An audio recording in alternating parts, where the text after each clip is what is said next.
ici sur ce document, on a différentes activités qui sont représentées et la quantité d'énergie dont on a besoin pour réaliser ces activités. Alors la consigne ici, c'est de construire un graphique avec les données qui sont ici. Construire un graphique, ça ne se fait pas n'importe comment. Vous avez une fiche outil qui ressemble à ceci. C'est la fiche outil graphique évolutif. Et sur cette fiche, on présente deux types de graphiques. Il y a le graphique en courbe, le graphique en bâton. Graphique en courbe, c'est quand il y a une continuité entre les valeurs. Par exemple ici, les différentes valeurs de pression en fonction de l'altitude suivent une courbe et qui descend.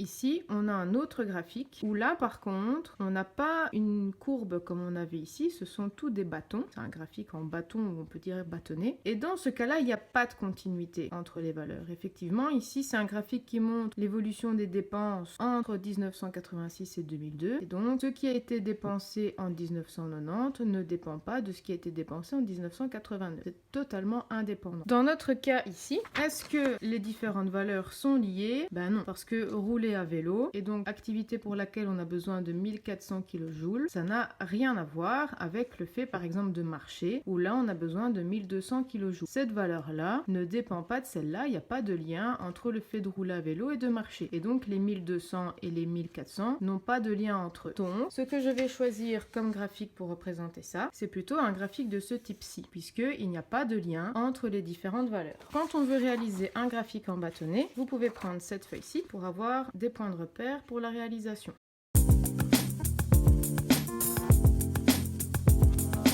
La première chose à faire quand on a un graphique à réaliser, c'est de déterminer les variables que l'on veut représenter. Dans ce cas-ci, on a la variable 500 kJ. L'autre variable n'en est pas vraiment une, c'est simplement le nom des activités. Donc on n'aura pas de chiffres à donner pour le fait de dormir, danser, etc. Ce sont des mots. Mais donc ici, dans ce cas-ci, la variable, en fait, c'est une activité. Donc ça n'a pas de valeur. Qui va dépendre de quoi? Eh bien, ça va être, dans ce cas-ci, l'énergie. Par exemple, ici, 500 kJ. Ces 500 kJ ne sont pas là par hasard, c'est parce que l'activité dont on parle, c'est le fait d'étudier. Donc dans ce cas-ci, la variable qui est dépendante, ce sont les valeurs d'énergie. Parce que ces valeurs, elles varient selon l'activité physique ou mentale, par exemple, que l'on va effectuer. Sur votre feuille, il est indiqué que la variable dépendante, donc celle qui dépend de l'autre, elle, on va toujours la placer sur l'axe vertical. Donc dans ce cas-ci, nos valeurs d'énergie, on va les placer ici. Et l'autre variable qui ne dépend pas de l'autre, donc la variable indépendante, elle se place toujours sur l'axe horizontal. Donc la variable indépendante dans ce cas-ci, ce sont en fait les noms des activités. Ces noms-là, on va les placer sur l'axe horizontal qui se trouve ici. Enfin, qu'on va seulement dessiner. Donc première chose, c'est de tracer les axes. Alors ici, vous avez déjà un quadrillage. Donc on va utiliser les bords pour faire les axes, le bord gauche pour faire l'axe vertical. Pour faire un graphique, on a besoin d'un crayon et d'une latte. Oui, bon, ok, c'est une équerre, c'est pareil. Et donc je trace avec mon équerre ou ma latte et mon crayon. Ici, le bord gauche. Je le continue jusqu'en bas. Et je fais la même chose au niveau du bord inférieur ici en bas de ma feuille. Donc toujours à la latte au crayon. Et voilà, ça ce sont mes axes. Mes axes, je les oriente. Celui-ci, je fais une flèche. Je fais une flèche ici par principe, même si dans ce cas-ci, il n'y a pas vraiment d'évolution des valeurs. Et donc on a dit, la variable dépendante, dans ce cas-ci, c'est l'énergie. On la met sur l'axe vertical. On prend pour habitude de l'indiquer en vert. Et donc ici, c'est l'énergie qui est exprimée en kilojoules, comme ceci. Et ici en bas, je vais indiquer que ce sont les activités. Là, il n'y a pas d'unité puisque c'est simplement nommer des activités. Et donc ici, maintenant, je vais regarder les différentes valeurs que j'ai pour mon énergie. Alors la plus petite valeur que j'ai, elle est ici, 300 kJ. La plus grande valeur, si je parcours, bon là j'ai 3000. Là, j'ai encore 3000.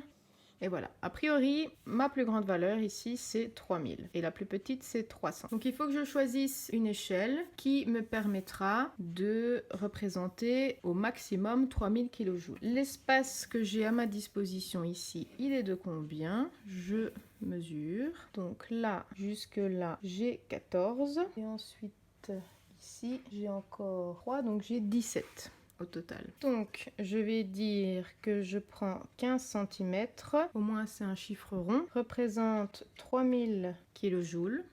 Et donc si je veux savoir 1 cm représente combien de kilojoules, pour passer de 15 à 1, je divise par 15. Si je divise par 15 à gauche, je divise par 15 à droite. Et donc 3000 divisé par 15, ça me fait 200. Donc en fait, sur mon graphique, quand je vais utiliser 2 petits carrés en hauteur, ça va représenter 200 kilojoules. Et donc en fait du coup un petit carré, puisque c'est un demi-centimètre, ça représentera 100 kilojoules. Donc la première chose qu'on va faire, c'est de graduer l'axe. En tout cas l'axe vertical. On va le graduer de centimètre en centimètre. Donc on fait un trait tous les centimètres, autrement dit tous les 2 carrés.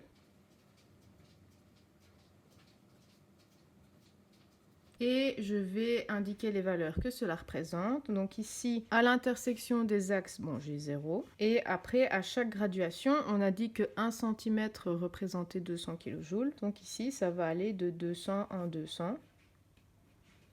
Donc 200, 400, 600, 800, 1000, 1200, 1400, 1600, 1800, 2000, 2200, 2400, 2600, 2800 et 3000. Pour l'instant, ça me donne ça. Et sur l'axe horizontal, ici à chaque fois on va faire des bâtonnets où on va colorier sur la valeur d'un carré dans la verticale comme ça. Et donc ici on va venir indiquer, donc là il faut placer votre feuille à l'horizontale pour pouvoir écrire correctement. Donc ça va être dormir. Dormir, on a dit que c'était une valeur de 300 kJ. Donc 300, ça se trouve entre le 200 et le 400. Ça va se trouver ici en fait. Et donc je trace un bâton comme ceci.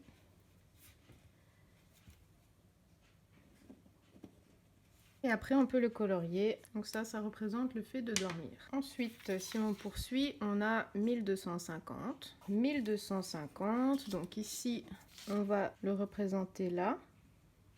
Comme ça, il y a un petit espace de décalage entre dormir et danser. Danser 1250. Donc on a 1200 qui est ici. Si on trace là, ça veut dire qu'on est à 1300. Donc si on veut faire 1250, c'est entre les deux. Donc entre les deux, on mesure, donc ça fait entre 2 et 3 mm.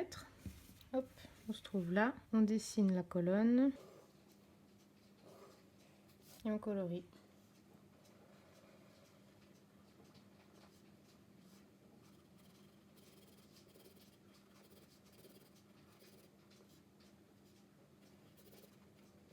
Pour l'instant, le graphique ressemble à ça. Ensuite, on a courir. Donc de nouveau, on va le mettre un petit carré plus loin. Et tant qu'à faire, on va écrire tout de suite toutes les petites activités. Comme ça, c'est fait. Donc on a courir. Jouer au basket, on va juste mettre basket. Ensuite, on a l'escalade. Bon, ça a écrit un petit peu sur le nom du chapitre, mais c'est pas très grave. On a la marche. On a le fait de nager. On a rouler à vélo, donc on va juste mettre vélo. Donc à chaque fois, je laisse un petit carré entre deux. Le vélo, il est ici. Ensuite, on a la muscu, le snowboard, on a le surf et on a l'étude, le meilleur pour la fin, n'est-ce pas? Et donc, on a placé toutes les activités sur l'axe horizontal. Maintenant, il n'y a plus qu'à indiquer les différentes valeurs. Donc, le fait de courir, c'est 3000. Donc ça, c'est la plus grande valeur. 3000, il est ici.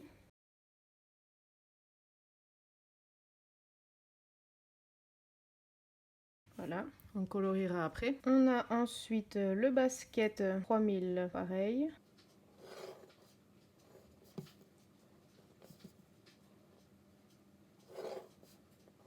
Ensuite, on a l'escalade. L'escalade, c'est 2800. Donc 2800, il est ici. Là.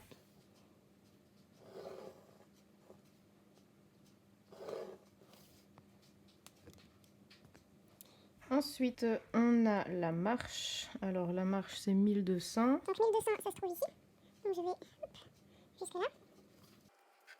Ensuite, le fait de nager, ça c'est 2500. Donc 2500, on se trouve entre 2400 et 2600. Donc c'est là, 2400. La muscu, ça se trouve à 1800. 1800, c'est là.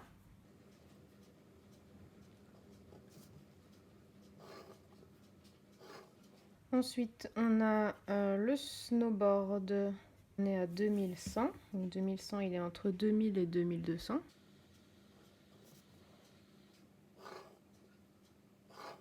Il nous reste le surf. Le surf, il est à 2400. 2400, c'est là.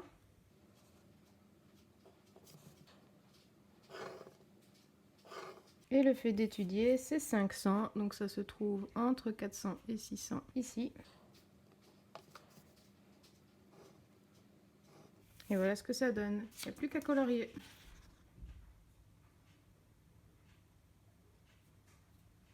Après coloriage, ça donne ça.